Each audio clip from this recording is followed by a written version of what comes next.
Bien, en uso de la palabra el señor moderador, doctor Carlos Vargas Machuca. En este momento los expositores están seleccionando las preguntas, pero necesito hacer una pequeña exigencia. Aquellas preguntas que sean repetitivas, los expositores tienen la facultad de juntarlas y responder de una sola vez. Han llegado dos preguntas que no tienen nombre, no se sabe a quién están dirigidas, de manera tal que vamos a prescindir de ello. Doctor Villacorta.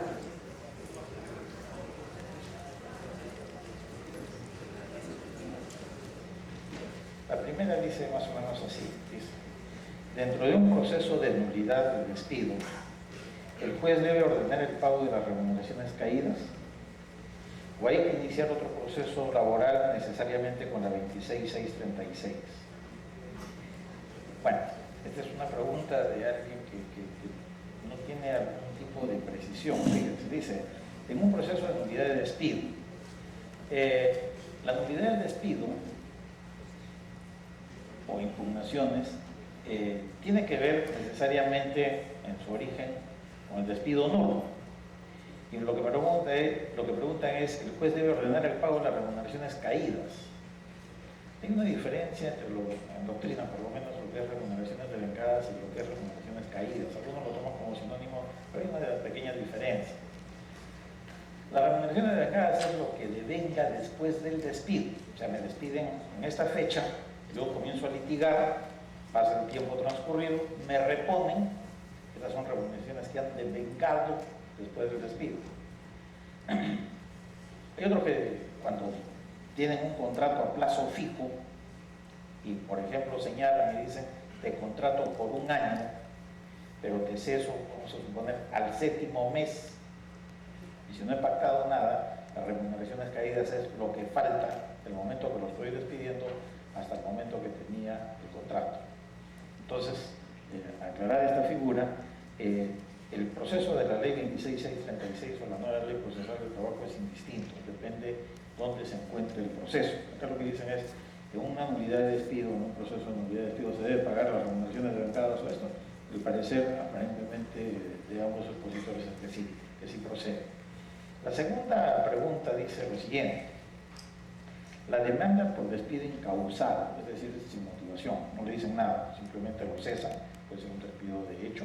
Dice: se considera como nulidad de despido que ahora tiene asidero, dice que ahora tiene asidero legal conforme al último plenario laboral.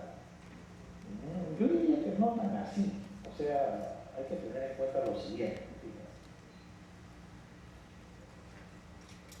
El panorama había sido visto de la siguiente manera: frente a una nulidad de despido, tan competente era el juez de trabajo como el juez constitucional. Cuando modifican la ley procesal constitucional, lo que dice la norma es que si yo quiero acudir a un juez constitucional y existe un proceso igualmente satisfactorio, este proceso debe pasar al juez laboral. Eso es lo que dice la norma. Salvo que el trabajador pruebe de que el competente es el juez constitucional por alguna razón. Por ejemplo, vamos a imaginarnos que estábamos con la 26636. Un proceso de eso duraba 4 a 5 años. Entonces, hay una nulidad de despido. Yo podía escoger entre el juez constitucional y el juez de trabajo. Muy bien. Pero yo sabía que si me voy al juez de trabajo me va a durar a 4 o 5 años. Pero si sé que me voy al juez constitucional, me demoro 1 año y medio o 2 años. Entonces, si yo le digo al juez constitucional: oye, juez constitucional, mira, acá tengo mi diagnóstico, tengo cáncer, yo no voy a durar mucho, le estoy diciendo, pues, ¿por qué razón él es el competente? Yo no voy a aguantar 3 años. Entonces, tú resuelves mi asunto. Ya, pues, la carga de la prueba se la trasladas a él y él tenía que resolver. Muy bien.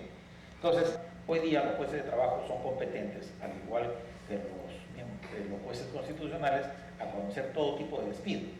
El gran problema gira en qué va a pasar con las remuneraciones devengadas. He visto, con tristeza, que varios jueces en provincias casi en forma pareja, lo que dicen es más o menos lo siguiente. Sí, yo soy competente para conocer el despido fraudulento, pero no te voy a mandar pagar las remuneraciones devengadas porque te corresponde una indemnizatoria. O sea, están copiando pues el modelo de la acción de amparo. Por eso yo les decía en la exposición, el problema que tienen los jueces de trabajo es que se inspiran, toman las jurisprudencias del Tribunal Constitucional, que responden a una situación de ellos, no del Poder Judicial. No hacen la diferencia. La diferencia la tienen que hacer, la tienen que analizar y la tendrían que resolver. Ese es el punto. Entonces, frente a la pregunta era si frente a una nulidad de despido se podría, qué argumentos asideros legales tienen conforme al último pleno jurisdiccional. El último pleno jurisdiccional lo que les ha dado es facultad y competencia a los jueces de trabajo frente al despido arbitrario fraudulento, la afectación del debido proceso. Lo que no le indica es el trámite con respecto a las remuneraciones devengadas. Algunos han entendido que como la Corte Suprema se ha plegado a la teoría del Tribunal Constitucional al decir que es carácter indemnizatorio, aparentemente están asumiendo esa posición que me parece que no es razonable. Otra pregunta dice así: ¿cuáles son los argumentos jurídicos y legales de la Corte Suprema que motivan su alejamiento de la posición inicial? ¿Cuál es el pago de las remuneraciones? O sea, es decir, inicialmente, bueno, desde el momento que yo estuve en la Suprema desde el año 2009, de 2001 hasta el 2009, siempre fue parejo, siempre mandamos pagar remuneraciones devengadas. La Corte Suprema cambia el criterio a partir del 2011, comienza a cambiar el criterio. ¿Y cuál es el fundamento legal? Ninguno. No lo ponen porque no hay artículo que diga eso. Lo que sí dicen es que está en la ejecutoria del Tribunal Constitucional, o sea, toman como referencia las resoluciones del Tribunal Constitucional. Ese es el argumento que tienen, pero vuelvo a insistirles y repetirles una vez más, que lo que toman como referencia es el esquema del juicio de amparo, que es diferente a las acciones judiciales. Otra pregunta es, dice, en los casos que una persona bajo la modalidad del CAS, si el descanso médico es por 30 días, la entidad empleadora al término del contrato le descuenta los 20 días que le pagó, si eso sería legal. Bueno, acá la idea es, hay una persona en el CAS y que tiene un descanso médico por 30 días. Ustedes saben que en los casos de enfermedad, los 20 primeros días es de una naturaleza imperfecta. El empleador paga los 20 primeros días. A partir del 21º día se hace cargo de la seguridad social. Muy bien, entonces lo que dice acá es, la entidad empleadora al término del contrato le descuenta los 20 días que le pagó, si es legal. Teóricamente es ilegal, porque ella estaba obligada a pagar los 20 primeros días. Es un empleador, el Estado es un empleador al igual que cualquiera. Y cuando alguien se enferma, el empleador paga los 20 primeros días de la enfermedad. Luego, tengo otra pregunta, dice, la indemnización es un derecho preferente de pago frente a las demás obligaciones del empleado. Si la indemnización es un derecho preferente frente al pago de las demás obligaciones del empleador. Bueno, lo que dice la ley es que los beneficios sociales en términos genéricos, tienen prioridad sobre el pago de todos los beneficios sociales. Ese es un precepto constitucional. Eso prima sobre cualquier tipo de norma. Si dentro de los beneficios sociales que yo calculo y señalo, tendría una preferencia en el pago. Hay quienes piensan que la indemnización no es producto del trabajo, sino simplemente la indemnización es producto de un acto levoso contra el trabajador y por lo tanto acarrea un pago que no tiene nada que ver como resultado de su esfuerzo y de su trabajo como individuo, sino de la actitud del empleador frente al trabajador. La pregunta entiendo que sería así. Hay dos tipos de interpretaciones que he estado viendo a través de la jurisprudencia. Una que te dice, el artículo 24 te dice, los beneficios sociales tienen prioridad sobre cualquier pago. Y La pregunta es, ¿qué consideramos como beneficio social? Si también dentro del beneficio social lo consideramos o no consideramos la indemnización. Y ahí se divide la jurisprudencia. Hay algunos, la gran mayoría piensan que sí es parte de sus beneficios sociales. Incluso en algunos juicios, por ejemplo, de reincorporaciones, también se discute eso, ¿no? Si el pago indemnizatorio, eso no es un beneficio social. Las salas laborales por lo menos lo han considerado que sí. Entonces, la idea sería, sí, tendría preferencia sobre ello. Y la última pregunta que tengo es si los convenios colectivos de trabajo en los que se dan con asignación o bonificaciones pueden ser considerados en las cláusulas remunerativas.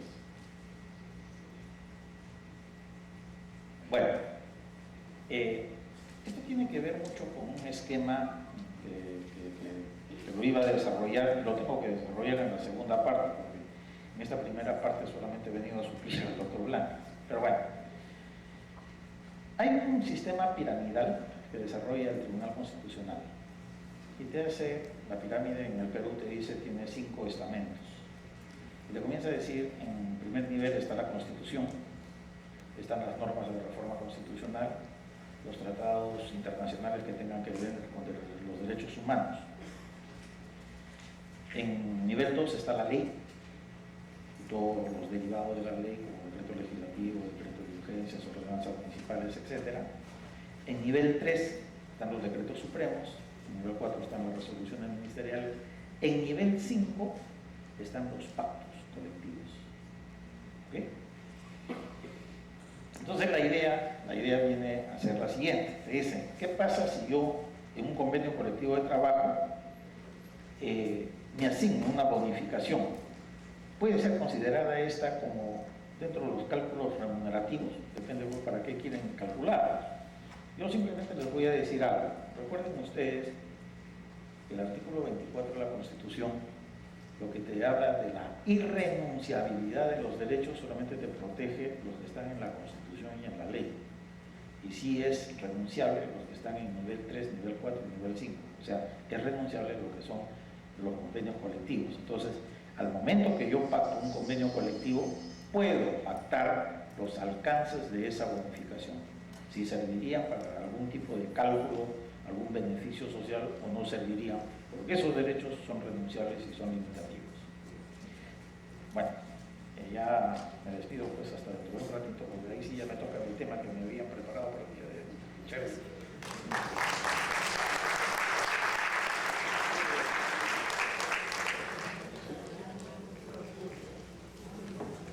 Bueno, voy a gráficamente responder las preguntas. Bueno, no la pueden despedir, ¿no? La trabajadora, la gestación, la maternidad es el supuesto de ley más protegido por las normas peruanas, así que se presume su despido nulo, ¿no? Y si está contratado a plazo fijo, igual, ¿no? La empresa tenía que probar que el contrato a plazo fijo estuvo bien hecho, ¿no? Un despido, digamos, en gestación es casi un proceso ganado, la verdad. La vía, una demanda por reparación extracontractual, entiendo, de daños y perjuicios, debe ser la vía civil o la laboral. Afortunadamente ya la nueva ley procesal del trabajo ha consagrado todas las vías atractivas o la laboral, y hoy día inclusive una demanda por daños y perjuicios que podría ser vista como extracontractual y por ende civil se debe llevar en sede laboral, ¿no?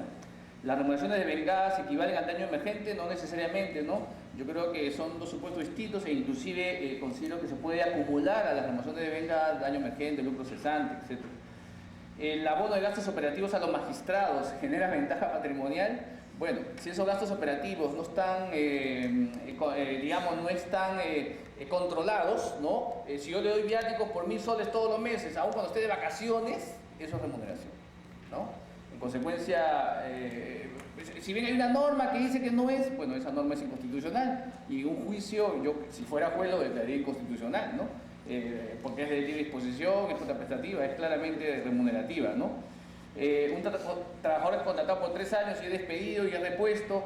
Si es contratado por 3 años pero lo despiden al segundo año y falta un año, ¿cuánto trabaja? Bueno, si el Tribunal Constitucional lo repone o un juez lo repone es porque supongo que previamente se ha demostrado que el contrato a plazo fijo es nulo, ¿no? En consecuencia es estable, ¿no? Las remuneraciones, si un trabajador no presenta carta de renuncia pero firma la liquidación que la empresa se lo da, ¿Es un despido arbitrario? Depende, ¿no? Es la respuesta que no le gusta recibir a una persona, pero que un abogado a veces lamentablemente tiene que decir, ¿no? Depende. Hay que ver el motivo, ¿no? Si el motivo dice mutuo acuerdo y firma, es complicado. Si el Tribunal Constitucional, por ejemplo, ha dicho, si dice el motivo término del contrato a plazo fijo y firma, pero el contrato a plazo fijo está mal hecho, pues es nulo y cabe reposición. Aun cuando haya cobrado su liquidación, por ejemplo, es posible la reposición y lo que cobró de la liquidación lo tiene que devolver, ¿no? Entonces la firma de la liquidación en buena cuenta no necesariamente supone la aceptación ya del despido o del término de la relación laboral y la imposibilidad de demandar reposición. Es posible inclusive demandar reposición, ¿no? Los trabajadores reincorporados en la época de Fujimori tienen derecho a solicitar el pago de vengados.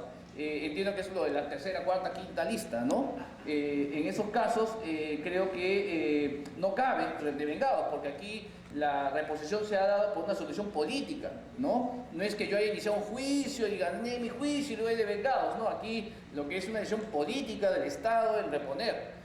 Inclusive hay personas que han cobrado su liquidación, todo, han renunciado y están en la lista, ¿no? Y están depuestos. En consecuencia, aquí lo que máximo cabría es iniciar un proceso de daños y perjuicios, ¿no? Si yo pruebo que hay daños y perjuicios, podría iniciar un proceso, ¿no? El proceso de amparo de un trabajador público, ¿servir es un obstáculo? Bueno, la vía natural, toda apelación en 276 de gobierno central debe ser visto por el Tribunal de Servicio Civil.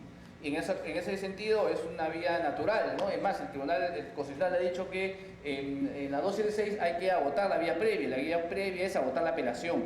Entonces todo lo que es gobiernos locales y regionales, Servir todavía no lo ve. Eso se apela ante la misma entidad y si pierde ya se puede ir a amparo. Y lo que es gobierno nacional y entidades de 128.276, la apelación la ve Servir, ¿no? Y ahí sí, contra la apelación de Servir, con la resolución de Servir, ya podría ir a amparo, ¿no? ¿Cuántas remuneraciones se le paga a un empleado que labora en medio de caso vacacional? Bueno, son